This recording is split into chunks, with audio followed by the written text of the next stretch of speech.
Warning! This video contains flashing lights, so if you are sensitive to light or have epilepsy, please consider turning off the video. You've been warned. Enjoy.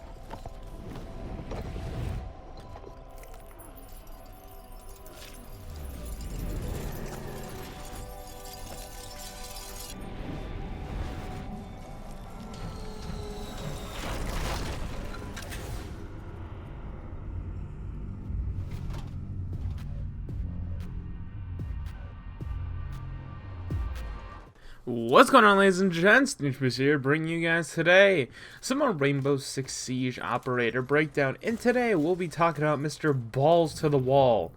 Literally, he sticks his charge and his balls go through the wall. Man, it is hard to say it with a straight face. Today we are talking about Fuze.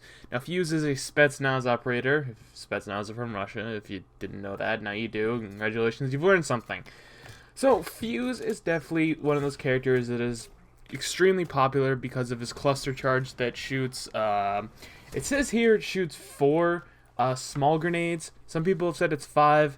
I haven't really counted, so I'm just going to go with 4. If I'm wrong, okay, it still shoots a bunch of grenades into a room, and you get the general gist of it anyways.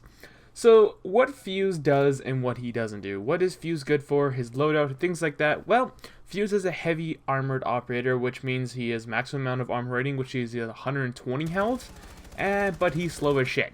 Given that, he's loud, he's clunky, things like that. Now, Fuze has the option to use a riot shield. I will never use Fuze with a riot shield ever in my life. Using an operator with a riot shield, I'd rather have them with a special ability like Blitz, where I can flashbang you, or Montana. I can't say it's. I'll get Vic to tutor me later. Or the other guy with the shield that he can fully stand up and become a giant wall. I would go for that too. He's pretty alright, but I definitely go with Blitz if I had to go with a shield operator.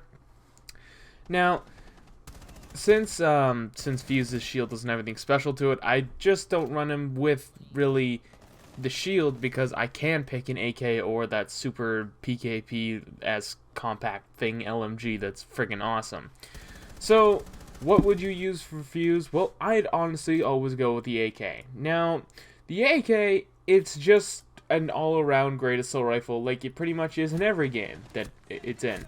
Now, I would prefer that over, say, the machine gun, because the machine gun, in this case, I know unlike IQs, where it takes very quick to reload, this one's a little bit on the longer side. I think it has more ammo, that's why, but it's a bit more on the long side, so the AK reloads pretty decent, hits pretty hard, it's pretty accurate, so I just trust that overall more than an LMG where eventually you're like, nah, I'll never reload, bro, and then eventually you reload and you're like, bro, I'm reloading shit, and you're dead. And then, you end up crying. So, I'd always go with the AK 9 times out of all the time. I mean, there's never a moment that I would choose anything else but the AK.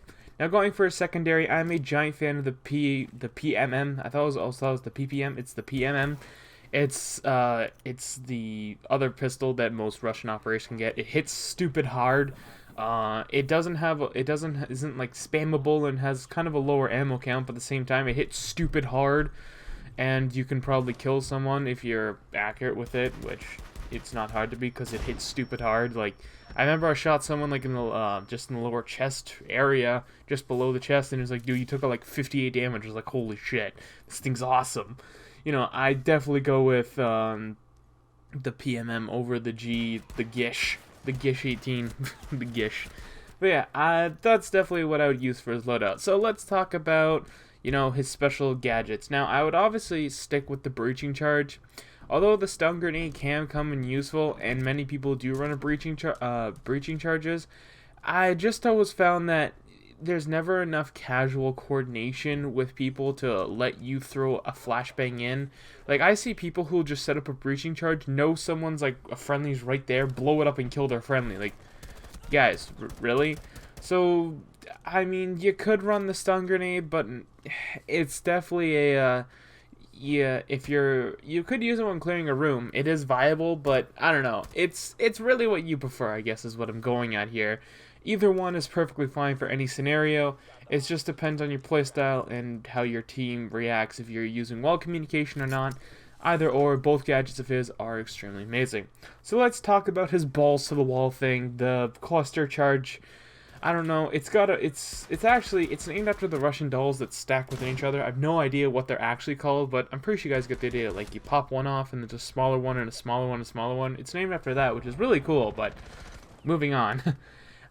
We all know how it works. You can place it on the floor and it will shoot through the floor, dispensing grenades, small cluster grenades down beneath on top of enemies' heads if they're there, or into a room, or through a window or a wall. To the window, to the wall. Alright, that's over and done with now. So, things like that, it really benefits you. But of course, then you have the dead given where everyone's like, yeah, man, let's stick a cluster charge and kill everyone. Oh, I totally killed the hostage. It's at a clear moment where it's a, let's give this a moment to think here. So, yeah. let's think about this first before using it more or less. Now, each grenade that comes out of the cluster charge has a different fuse time, so they'll all kind of explode one after each other. I think that's how it's programmed to do. And it will be, unfortunately, jammed by Mute's jammer. There isn't really anything else special to it. Just be careful when using it, because sometimes the grenades will bounce back at you and blow up. So when you place the charge, just move away. Make sure no one's around, and then use it accordingly. And don't put it on top of the hostage. Or if you are, make sure there's good cover between where you're placing it and the hostage, or else your teammate is going to think you're a giant dumbass. Trust me, it's happened in many... I've watched a teammate hold a frag grenade and throw it in the hostage's lap. It was the saddest thing ever, man. And just to know that Fuze's cluster charge, just like watching all those little balls bounce all around that poor hostage and detonate him, oh, it's hilarious. It's really sad. But yeah, Fuze is just a really good operator for killing people and killing people. He's a very good room clearer. He's kind of the guy you use before you breach into a room, obviously with given reconnaissance and using correctly. And then he's just a very good start and follow-up character. He has good armor, so play with him correctly. You know, obviously if you get a headshot, you're kind of screwed, but hey, it could be worse, right? Honestly, Fuze is definitely a very good character if used correctly. And just be careful with him. That's really it. That's honestly the bottom line of Fuze. Just be careful, and other than that, you're good. Anyways, guys, that's going to wrap today's video. If I did leave anything out or you wanted more clarification or anything, don't forget to tell me down below in the comment section. I'm still looking for a site to provide accurate statistics on the weapons in Rainbow Six Siege so I can do maybe something better. If you guys know anything, let me know. Or if there's a website I could find or you got something, let me know so I can help out and not kind of just generically talk about what I think about the gun. Just maybe for statistics that we're all looking forward to. So yeah, without further ado, guys, once again, I'm the Dangerous. Talk down below about what you thought of the operator, how you guys use some different tactics that you think would work well, and then, well, that's the fun of it. Anyways, guys, I'm the Dangerous, and I will see you sexy beasts in the next episode. Peace.